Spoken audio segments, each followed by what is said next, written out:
I'm Caroline Avery, 23 years old, and last weekend I stood in a glass-walled rooftop ballroom with a flute of champagne in my hand, pretending to smile while my mother dropped 2 white pills into it behind my back. The same woman who used to brush my hair before school, now whispering to waiters and watching the rim of my glass like a hawk. She didn't know I'd seen her, didn't know I'd heard what she and my father were planning. I held the glass steady, though my hand trembled, and I kept that smile fixed on my face while something cold settled in my chest. It was supposed to be a graduation party, but everything about it felt like a setup, a trap wrapped in crystal and gold linen. Before I tell you what happened that night, let me know where you're listening from and drop a comment if you've ever felt like the outsider in your own family. I was born and raised in Northern California, the youngest daughter in a family that never really had room for second place. My father, Richard Avery, built his company from a modest solar startup into a dominant force in renewable energy, with contracts from D.C. to Dubai and a reputation for winning at any cost. My mother, Elaine, came from money her family owned, blocks of historic real estate in downtown San Francisco. She was polished and poised, always dressed like a magazine cover, never caught without a plan or a grudge. She cared deeply about what people thought, and even more about making sure we looked perfect from the outside. My older sister Laura was the family's pride and joy. She had the charm, the grades, the discipline, and a knack for saying exactly what our parents wanted to hear. She joined Avery Renewables right after college, stepping straight into a leadership role with handshakes and headlines. My parents clapped for her at every gala, smiled in every photo, and framed her press features along the staircase when I graduated with honors in environmental science from a public university across the bay. They sent a 2-line email with a digital card. No photo, no phone call. Just, "We're proud of you. Let us know your next steps." It's not that I wasn't accomplished. I worked 2 jobs during college, earned grants for my research on water contamination, and even presented at a state environmental summit. But nothing I did ever seemed to register in their world, where image outweighed impact and legacy trumped love every time I brought up applying to environmental nonprofits or pursuing policy work. My father would scowl and say, I was squandering my potential. My mother called it a phase and insisted I'd come back around to real work. Eventually, preferably in the Avery Labs, quietly supporting the brand behind the scenes. Truthfully, I stopped expecting support from them years ago. The only person in my family who ever listened without judgment was my grandmother Maggie, my mom's mother. A brilliant chemist who gave up her career for family, then quietly spent decades writing formulas in notebooks and tracking industrial runoff data on her own time. When I was 16, she told me to trust my instincts to chase truth over money and to always watch for signs when power turns toxic. Before she passed, she left me 2 things: a locked journal I never understood, and a promise of something more. When the time was right, I didn't know then that the time she meant would come with a $sign and a deadline. A few months before my graduation, their lawyer let slip in a boardroom that my grandmother had left me a trust fund $12 million timed to activate when I turned 23 or finished college, whichever came later. Until then, it sat in escrow with independent trustees, untouchable by anyone, not even my parents. What I didn't know was what would happen if I didn't make it to that date. But my parents knew, and once they found out everything changed, they stopped pressuring me about jobs. They stopped criticizing my major and started inviting me to dinner. They began calling with syrupy voices, asking about graduation plans. They even insisted on hosting a party in my honor, something they'd never done before. Certainly never for me. I should have seen it sooner, the way my mother kept asking for exact dates and times, the way my father hovered in the background, barely speaking, the way Laura watched me with a tight, confused smile, like she knew something wasn't adding up. By the time I stepped onto that rooftop in San Francisco, I had already seen my grandmother's journal again tucked deep in a moving box. Her last entry, written in shaking script, warned about secrets buried deep beneath the Avery name, warned me to stay alert and trust no one who smiled too easily. Now I stood under golden lights, surrounded by strangers who called themselves family, listening to a quartet play, Mozart, while I watched my own mother try to drug me and wondered just how far they'd go to make sure I didn't inherit my freedom. And that was before I realized the pills were just part of the plan. It wasn't always easy to spot the way my parents treated us differently. At first it came in little things, how they lingered longer over Laura's art projects, how her name was always the first on holiday cards, how her mistakes were explained away, while mine turned into lessons. By middle school, it was impossible to ignore. Laura had a shelf in the living room just for her trophies, her swim medals, her debate ribbons, even a certificate from a local news feature framed and spotlighted. Mine, if they made it out of the drawer, were stuck on a corkboard in the laundry room. She got applause. I got nods. It wasn't that I slacked off. I stayed up late studying, earned my own string of A's placed first in our regional science fair sophomore year. But at dinner that night, my father never looked up from his tablet. My mother barely glanced at the plaque. "Nice job," she said while checking her email. Then she asked if I remembered to clean the porch. Even now, I can still picture the way Laura beamed across the table, her latest magazine feature propped beside her plate like it belonged there more than I did. They always had a blueprint in mind. Laura would handle image and partnerships, and I'd follow behind in a white coat running labs for Avery Renewables. From as early as I can remember, they called it the plan. It wasn't a discussion. It was just the way things would be. But something shifted when I took that environmental science elective my junior year of high school. It was a field trip to the bay collecting water samples and testing for pollutants. The instructor pointed out dead zones where fish populations had collapsed and explained how decades of unchecked industrial runoff had poisoned entire ecosystems. I remember standing there, mud on my boots, staring into the gray water and thinking, this is what I want to fight for. Not profit margins, not photo ops. When I told my parents, it didn't go well. My father called it a waste of time. He said real environmental progress came from inside the industry, not sniping from the sidelines. My mother folded her arms and asked if I was trying to embarrass the family. She reminded me of the Avery legacy, the doors it could open, the sacrifices they'd made. When I applied to UC Santa Cruz, my safety school, she called it juvenile. When I chose Berkeley instead, majoring in environmental science with a minor in energy studies to compromise, my father slammed the door so hard the mirror by the stairs cracked. I still remember how quiet the house got after that. College gave me space, but not peace.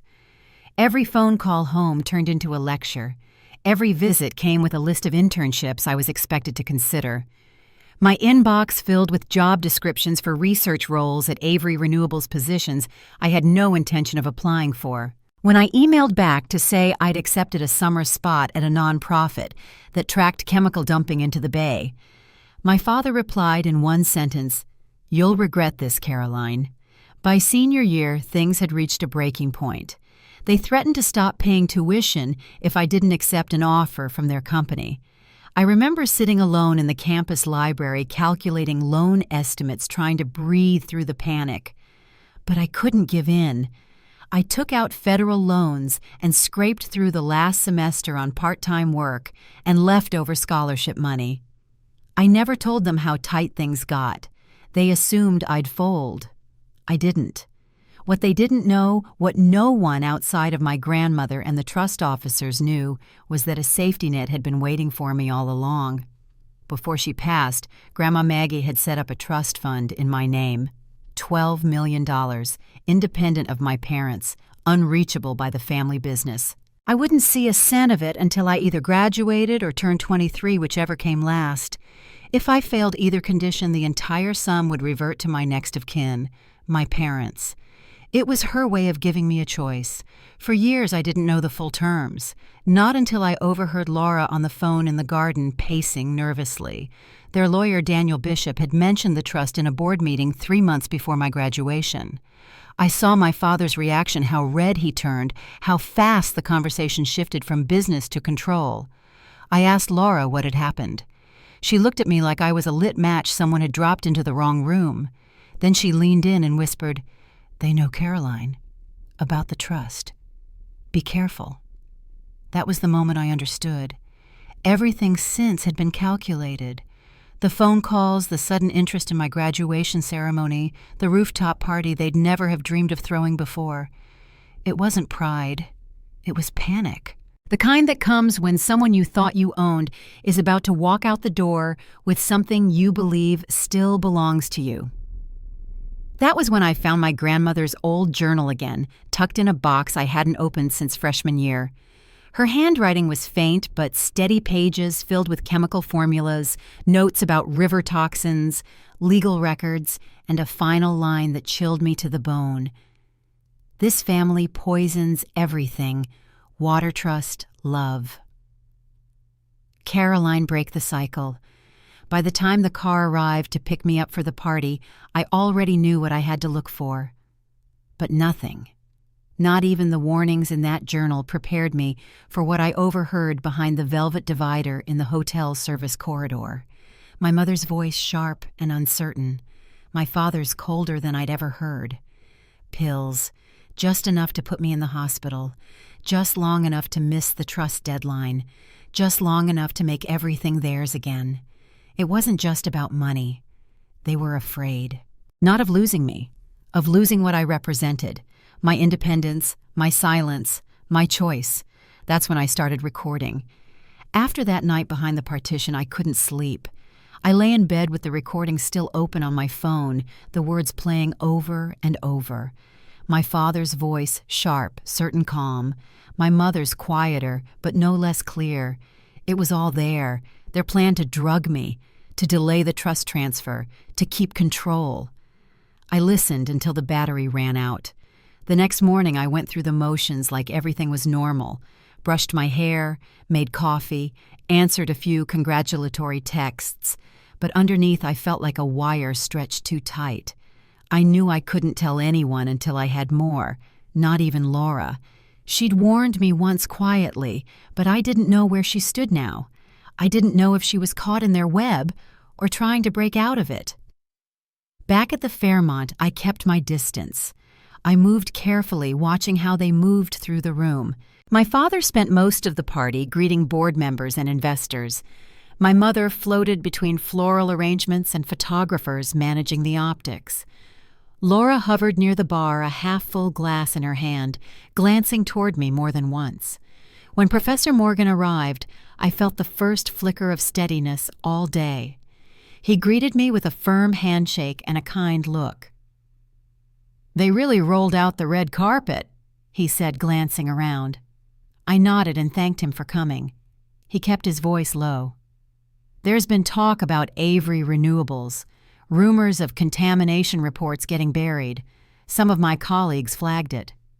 He handed me a small envelope and patted my shoulder. "Careful, Caroline. They've got more to lose than you do."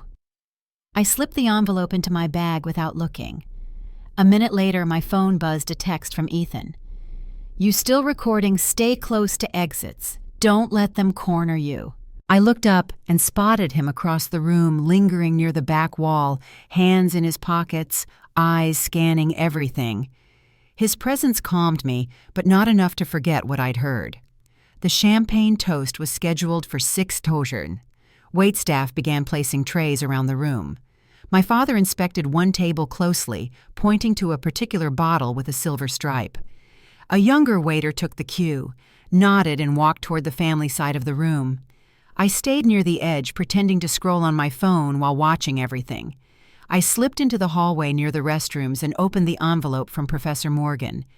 Inside was a printed email chain, redacted in some parts showing internal reports about chemical runoff near one of Avery Renewables' West Coast test sites. The dates went back over a year. One phrase stood out: potential regulatory violation if disclosed externally. I folded the papers and tucked them back inside. Just past the kitchen entrance, I heard voices again, my parents just out of view. "Are you sure she'll drink it?" my mother asked. Her voice was tight, like she was forcing herself to go through with something she didn't fully believe in. "She'll do what's expected," my father replied. "She won't make a scene, not in front of everyone. And if she does, Elaine's voice dropped, then we adjust. Delay. Create confusion. The trust won't clear until next Friday. That gives us time. There was a pause. I imagined her looking away, her hands fidgeting with her bracelet. Then she said, I just didn't think it would come to this. It already has, he said. I took 2 steps back and pressed record again, even though I wasn't sure how much more I needed. It wasn't just about the trust anymore. They knew the EPA was circling. They were trying to protect themselves by silencing me before I could connect my research to their operations. If I spoke out now with the wrong words, the wrong tone, they'd spin it. They'd paint me as ungrateful, unstable, dramatic. So I stayed quiet but focused.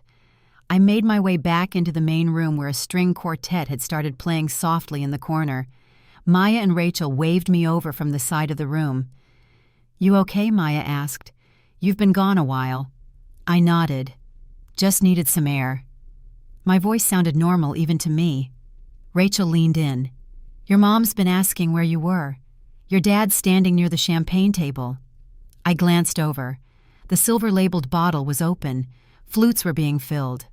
My father stood nearby, watching closely. His hand reached out to separate one particular glass, moving it slightly to the side. That was the one. I leaned toward Maya. Can you record the toast? Just hit video and point it at my dad. Don't say anything. Just keep filming. She looked confused, but nodded. Sure. I turned to Rachel. Keep Ethan in your line of sight. If anything feels off, get to him. I walked across the room slowly, keeping my expression light, a polite smile on my face. My father looked up as I approached. There you are, he said, voice loud enough for guests to hear. We're about to begin. He handed me a flute. The glass felt cool in my fingers, the bubbles rising too slowly. A faint, cloudy swirl sat at the bottom, barely noticeable. I took it with a smile. Thank you, I said, my voice even. My mother stepped in. Richard, say something for the toast. He turned toward the crowd, raising his glass. To Caroline, he said, she's always taken her own path, and while we may not always understand it, we're proud to celebrate her today. I raised my glass too, but kept my eyes on him. Actually, I said, before we toast, can I say something? There was a murmur of polite laughter. I want to take a second to thank someone who's kept me grounded through all this. Laura. I turned to my sister. You've always led the way. I wouldn't be standing here if you hadn't walked ahead. She blinked. Caroline. This is too good not to share, I said, stepping forward and pressing my untouched glass into her hand. Please, toast with mine. It happened fast. Her hand accepted the glass before her mind caught up. She smiled, reflexive. To Caroline, she said, and took a sip. The room echoed with clinks and murmurs. I sipped the safe glass, the one Laura had been holding. My father's face shifted just slightly. The kind of shift you'd miss if you weren't looking for it. But I was. Across the room, Maya was still recording. I scanned the space, waiting, watching, listening. The toast had passed. The string quartet moved to a new melody, and the guests returned to chatting. But my eyes never left Laura. She blinked twice, then reached for a nearby chair. I think I just need to sit for a sec, she mumbled. Within minutes, she was pale, her hands trembling. One of the waiters rushed to steady her. My mother crossed the room with panic in her eyes. Laura, she asked, reaching for her. She doesn't look well, someone said. Then someone else called for help. I turned toward the hallway, walking quickly toward the exit. I dialed Ethan. Start the upload, I said, and send the video to backup.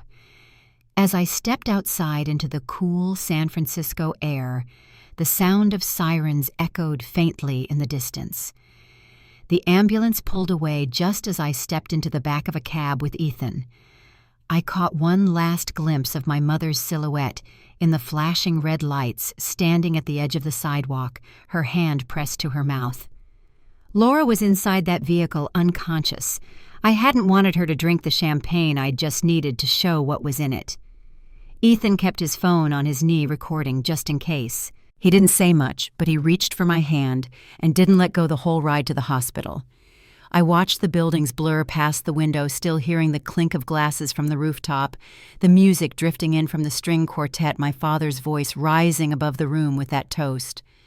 I tried to replay every moment, who saw what, who held what glass, who might have overheard anything. At NYU Langdon Medical Center, we found chaos. A nurse directed us to a small waiting area just off the emergency intake doors. I spotted Maya and Rachel pacing near a vending machine. Maya had her phone clutched tightly in her hand. "It's all there," she whispered as we approached. "He gives you the glass, you make the switch, and she drinks. I emailed it to both of you, time-stamped." I exhaled slowly and nodded. "Keep it backed up. Don't forward it to anyone else yet." Rachel stepped forward. "Your mom was crying when the paramedics wheeled Laura in. She kept saying something about allergies or low blood sugar. It didn't make any sense." A nurse called my name from the desk. I walked over quickly. "I need to speak with whoever's treating my sister," I said. "I believe she was exposed to a sedative compound not typically screened for. Something experimental, not commercial." The nurse raised her eyebrows but didn't question me. She nodded toward a man in a white coat coming down the hall. "Dr. Jonas is the attending." He introduced himself and gestured for me to step aside. "We've stabilized her," he said. Her vitals were spiking, rapid heart rate, flushed skin, muscle tremors. "We've ruled out alcohol poisoning or standard medications. Toxicology is running deeper tests now." I kept my voice low. "My family owns an energy company. I believe one of the lab compounds was used. Possibly a modified sedative, something with anticholinergic properties. It wouldn't show up on basic panels." He studied me for a moment, then nodded. "We'll escalate to advanced screening. You said a lab compound. Do you have the name?" I shook my head. "Not yet. But I have a recorded conversation. My father mentioned something about making it look like food poisoning. My sister drank it by accident. I handed him my phone. That recording was made 2 hours ago. In it, they discuss using a sedative to delay me from accessing a trust fund." Dr. Jonas took the phone and walked it straight to the nurse's desk. A minute later, he was on the line with toxicology. Across the waiting area, Ethan stood with his back to the wall, scanning every person who came through the doors. Rachel sat next to Maya, both quiet now waiting. When I returned to them, Ethan nodded once, sent the video to 2 secure drives. "If anything happens, it's not going away." "Thank you," I said. That was when the police arrived. A tall officer in plain clothes walked into the waiting area, flashing a badge to the front desk. His eyes landed on me immediately. "Carolyn Avery." I nodded. "That's me, Detective Ron Mercer. I was flagged by hospital security about the audio you submitted. Can we talk?" He led me to a small consultation room down the hall. I repeated everything. The party, the champagne glass, the recording behind the service wall, my grandmother's trust, the possible link to a compound from Avery Renewables. I told him I didn't think it was intended to kill, just to incapacitate me long enough to miss the trust deadline. I explained the terms, the money, the sudden shift in my parents' behavior since they learned they'd lose access to it. He listened without interrupting, his notepad still blank, until I finished. Then he asked, "Any known motive beyond the trust?" I hesitated, then nodded. My professor gave me internal documents, emails tying my parents' company to suspected water contamination near their West Bay test site. There's been pressure from the EPA. If I go public, it damages them. Financially, legally. They knew I'd been working with a nonprofit tracking local pollution. Detective Mercer flipped open a small recorder. "I need you to walk me through the audio from the party word by word as best you can remember. Let's build the timeline." Back in the hallway, I could hear my mother's voice rising. She had arrived. My daughter just collapsed at her own celebration. She's been under stress emotional strain. "This isn't a crime, it's a tragedy." My father's voice followed, quieter, angrier. "She's not stable. She's been pushing false claims for years." Ethan stepped forward, phone raised. "There's a video," he told the nurse. It shows him handing the glass to Caroline. She made the switch. Laura drank it. The nurse nodded. The doctor's already sent it to the investigating officer. An hour passed before Dr. Jonas returned. His expression was steady but serious. We identified the compound. It's a modified variant of a sedative that's in early-stage testing, not FDA approved. It carries serious side effects when ingested, especially in high concentration. He paused. The lab report links it to Avery Renewables. It's not available to the public. I closed my eyes and took a breath. She's stable, he added. She's conscious now. Asking for you. I followed him down the corridor, heart pounding. Laura lay under warm blankets, pale but alert, her voice faint. "Did they really mean to give it to you?" she asked. I nodded, pulling a chair beside her. They thought it wouldn't be traced, just enough to keep me out of the way. I switched the glasses at the last second. Laura turned her head toward the window. "I've been seeing things at work. Sealed reports, legal memos, files that just disappear." She looked back at me, voice shaking. "I signed some of it. I didn't know what I was agreeing to." Before I could answer, there was a knock at the door. A man in a dark gray suit stepped in, flashing a federal badge. "Miss Avery, I'm Agent Tyler Grant with the FBI's Environmental Crimes Division. We've had an open case on Avery Renewables for 6 months. Today's incident gave us what we needed to move forward." He looked at Laura. "We've executed search warrants on your parents' offices and residence. We'll need your statements, both of you." Laura closed her eyes. I trusted them. Agent Grant nodded. A lot of people did. I reached for her hand, felt her fingers wrap around mine. For the first time in a long while, there wasn't distance between us.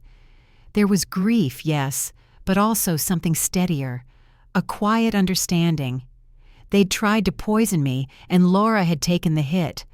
But what they never expected was that we'd still be standing. Laura stayed in the hospital for 2 nights under observation. The compound had left her dehydrated, light-sensitive, and disoriented, but stable. She spent most of the first day resting, barely speaking, her voice hoarse from the medication. I stayed by her side sometimes, just holding her hand, while monitors clicked quietly in the background. She didn't ask questions at first, and I didn't push answers. By the second morning, she was sitting upright, her eyes clearer. "I remember the glass," she said slowly. "I thought you were trying to make a scene handing it to me like that." "I didn't know it would hit you that hard," I told her. "They said it wouldn't kill, just enough to delay the trust, long enough to make sure I missed the deadline." Laura looked toward the window. "They would have done it to you, if you hadn't switched it." I nodded. She already knew the answer. Around noon, Agent Grant returned to the hospital. He carried a small folder under one arm and sat across from Laura with a notepad in his lap. "We'll be speaking with you separately," he said gently. "Your statement matters, but there's no rush. We'll go at your pace." Laura glanced at me, then nodded. "I'll talk." While the nurses prepared for her transfer to a quieter recovery wing, I followed Agent Grant to the lobby. He opened the folder and pulled out a printout of the lab analysis. "Your instincts were right. The compound used was a lab-engineered sedative derivative of scopolamine, but altered. We confirmed it originated at an Avery Renewables testing facility. Small batch, limited access. Your father's executive credentials were among the clearance list." He paused. "That, plus the video and your audio recordings, gives us more than enough to move forward. We've already frozen the family's access to several domestic accounts and issued a preliminary stop order on international transfers." I let out a breath I hadn't realized I was holding. "Do you have what you need from me?" "Almost," he said. "We'll still need full testimony, and you'll likely be called as a material witness in the environmental case once charges are filed. But you've done something most people never manage." "What's that?" "You made it hard for them to lie." Later that day, Ethan drove me back to my apartment. The sun was low in the sky, casting orange light across the dashboard. Neither of us talked much. We didn't need to. The video had been submitted. The FBI had acted. My sister was recovering. For the first time in years, the air around me felt quiet. When we got back, there were 2 voicemails on my phone. One was from our family lawyer, Daniel Bishop. He didn't say much, just that his clients were unavailable for comment and that further contact should be made through his office. The second message came from a blocked number. It was my mother's voice, strained but composed. "Caroline, we need to speak. Please don't escalate this. Let's talk before you do anything irreversible." I didn't respond. That evening, Laura was released to a private care suite downtown under observation. The FBI insisted on protective presence around her, at least temporarily. She sent a message through Maya asking if we could talk privately before the week was out. When we met again, she looked stronger, still pale, but no longer fragile. She wore one of her old work jackets over a sweatshirt, the collar too wide for her shoulders. "I went through my laptop," she said. "There's a folder I wasn't supposed to see. It had documents tied to West Bay permitting, soil tests, legal memos marked as internal only." I sat across from her waiting. There were reports of lead arsenic and industrial solvents leaking into the bay. The company signed off on cleanup efforts that never happened. I signed my name on 2 of those reports. They told me it was routine compliance. Laura handed me a thumb drive. I copied what I could. I took it and closed my hand around it. Neither of us said anything for a while. The air between us had changed. Not soft exactly, but open. 2 days later, the FBI confirmed they had issued search warrants for both the company headquarters and our parents' primary residence. News broke shortly after. Avery executives under investigation. Environmental scandal tied to family empire. Smaller headlines followed. Financial analysts speculated on stock impacts. A retired EPA consultant gave a statement. My mother and father were both brought in for questioning. No formal charges yet. But they weren't seen leaving through the front doors. The next morning, I got a call from Professor Morgan. "It's time," he said. "If you're willing, the Chronicle wants to talk." They'd been sitting on this story for weeks, but without someone to speak on record, they held back. "Your name changes everything." I told him I'd think about it. That afternoon, I drove out to a quiet overlook just above the bay. It wasn't far from where I'd first tested water samples as a high schooler. I stood at the edge for a long time, the breeze catching the edge of my coat. They'd put something in my glass. They planned it with full intent and no hesitation. But that single switch, a single moment, had cracked the story wide open. And what they didn't know yet was that the trust they tried to steal had already transferred. The hearing took place 3 weeks after the search warrants were executed. The courtroom was packed, journalists on one side, environmental advocates on the other, and a quiet group of community members in the last 2 rows, many of whom had lived near the contaminated sites. I walked in with Agent Grant and the assistant U.S. attorney. Ethan and Laura were already seated inside. Her posture was straight, but her hands were clasped tightly in her lap. Across the aisle, our parents sat at the defense table. My mother wore a navy blazer I recognized from one of her fundraising galas. Her hair was carefully styled, but her eyes were red. My father sat stone-faced beside her, his jaw clenched, his hands resting flat on the table. He didn't look at us once. When the judge entered the room, fell silent. The charges were read first: the attempted use of an unapproved sedative with intent to incapacitate, then conspiracy to interfere with an inheritance, and finally, environmental violations tied to the West Bay facility. The prosecutor played the video first. The moment my father handed me the glass, the switch, Laura drinking instead. The room saw it all. No one spoke while the footage played, not even the reporters. Next came the audio, my father's voice in the hallway, speaking about the trust, the timeline, the plan to make it look like food poisoning. My mother's nervous questions, his flat reassurances.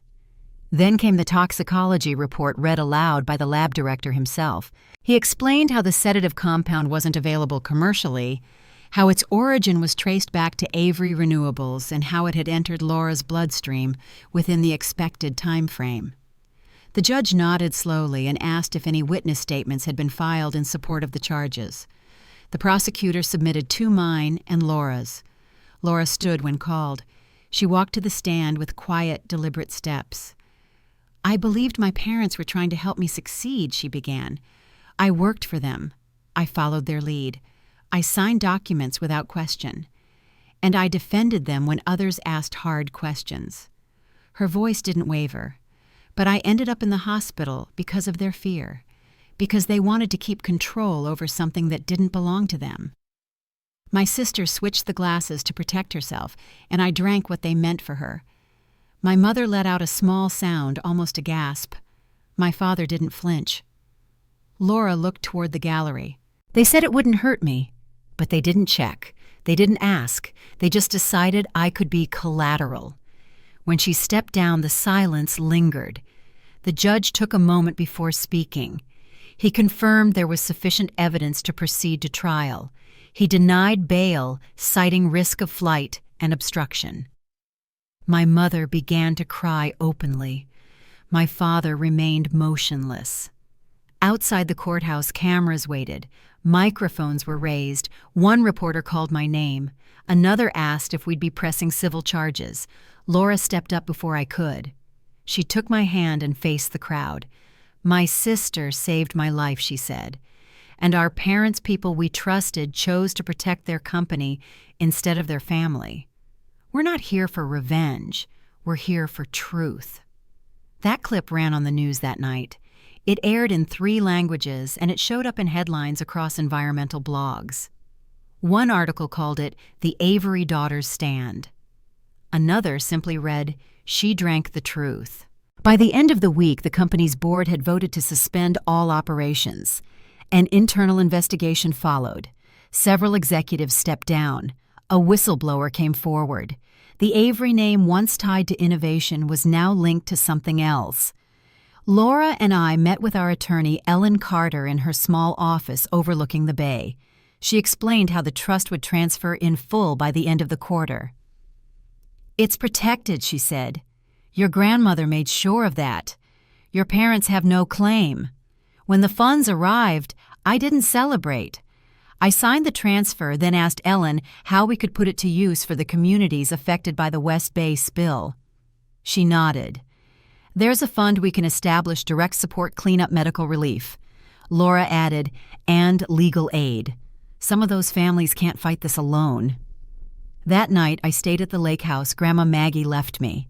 It was quiet there, far from the headlines and lawyers and echoing courtrooms. I sat on the porch with Laura, a blanket around both our shoulders, and we listened to the water lapping at the shore. Neither of us spoke for a long time. Then Laura said, "I used to think being their daughter meant I had to protect them." I looked at her, and now she didn't answer right away. "Now I think maybe it means doing better with what they gave us, even if we have to tear it down first." I nodded. The wind picked up a little. The night felt heavier, but also cleaner. The plea deals came faster than we expected. The federal charges had stacked high, and once the forensic accountants traced the offshore transfers, the walls closed in. My father, Richard Avery, agreed to 20 years without parole. My mother, Elaine, took 15 in exchange for cooperation and full testimony against key executives. The courtroom was silent when the judge read the sentences. No cameras were allowed, but the press waited outside. The judge called them flight risks. Said the depth of their deception, both financial and personal, made it clear they could not be trusted with temporary release. He referenced the use of experimental compounds, the forged signatures on environmental reports, and the attempt to interfere with inheritance law. Ellen Carter. Our attorney stood beside us when the sentencing ended. "You did everything right," she told us. "Now it's time to begin something new." But that didn't happen overnight. The headlines stayed loud. Bay Area energy scandal unfolds. Avery family empire crumbles. My parents' names, once listed on gala programs and charity boards, now led news cycles on corruption and environmental harm. The FBI's evidence was thorough emails about falsified water safety data invoices for paid consultants who never completed inspections and drone footage of illegal dumping along the West Bay perimeter. Forensic teams found internal memos signed off by executives and voice recordings of strategy meetings where legal risks were acknowledged, then buried. Meanwhile, the victim fund we launched received hundreds of claims. Families came forward with medical bills, loss of property statements, and water reports going back over a decade. Ellen helped us set up a public portal with case managers and a dedicated support line. We sold the Pacific Heights mansion along with everything inside. Designer art, vintage furniture, and crystal collections gone. All proceeds went to the cleanup fund. The media caught wind of that too. One headline read, "Daughters of Empire return every cent." At our next meeting with Ellen, she placed a thick stack of papers on the table. "Your grandmother's trust is secure," she said. "The trustees have expedited full control to your name, Caroline.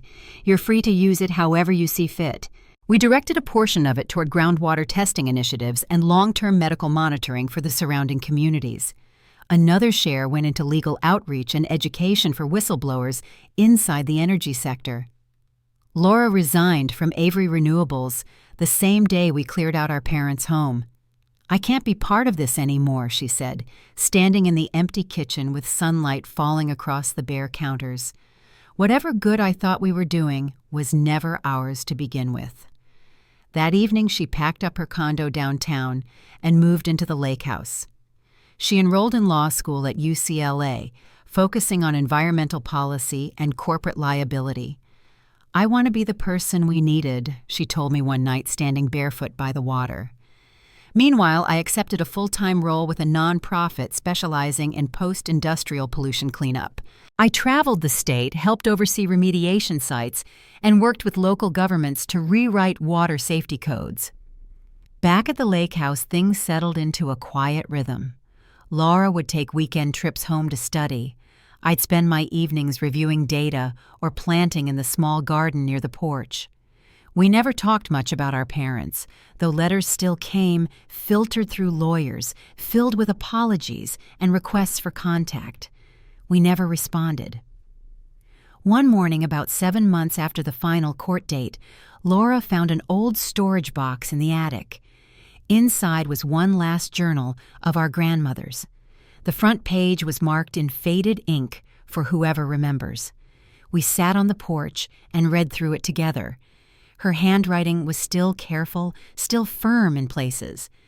She wrote about the early days of Avery Renewables, when it was just a lab run from a rented garage. She detailed the first signs of corner cutting, the silencing of early partners, the grants that disappeared without explanation. She wrote about my mother's need for perfection, about the pressure to protect the family name, and about the way the truth got smaller every year. The final page held only one sentence. "If Caroline ever finds this, tell her, I always believed she would see it through." Laura didn't say anything. She just closed the book, set it on the table, and leaned back in her chair. That night, we lit a fire in the old stone pit by the shore. We stood side by side, wrapped in old blankets, the air cool and steady. I dropped the letters into the flames, one by one, every unopened envelope from prison mail, every lawyer's note offering to arrange a call or a visit. Laura placed the last one on top. The fire burned slow and quiet, and we watched until nothing remained but curled paper and smoke. Winter came quietly to the lake house. The trees shed their leaves without ceremony, and the water stayed still most mornings. No wind, no bird song, just silence that felt earned. Laura and I fell into a rhythm we didn't need to explain. She'd study at the kitchen table, highlighters fanned out like spokes. I'd start each day on the back porch with coffee and field notes, checking soil readings from a cleanup site 3 towns over. We didn't talk much about the past anymore. The trial was over. The news cycle had moved on. But the stillness left space for other things we hadn't noticed when we were surviving. Laura started painting again quietly at first, using old supplies we found in the attic. She didn't call it art, she just said it helped. I hung one of her canvases above the fireplace without asking. One Sunday afternoon, I pulled down another of Grandma Maggie's boxes.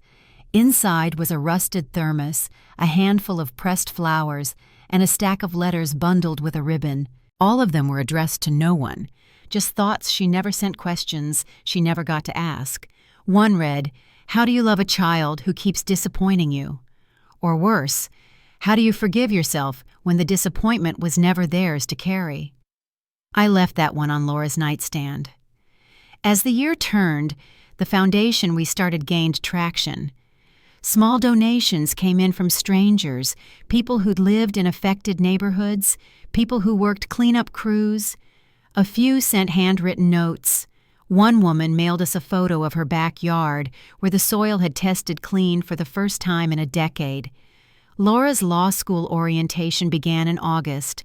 I drove her down myself, helped her carry boxes up 3 flights of stairs to a small studio near campus.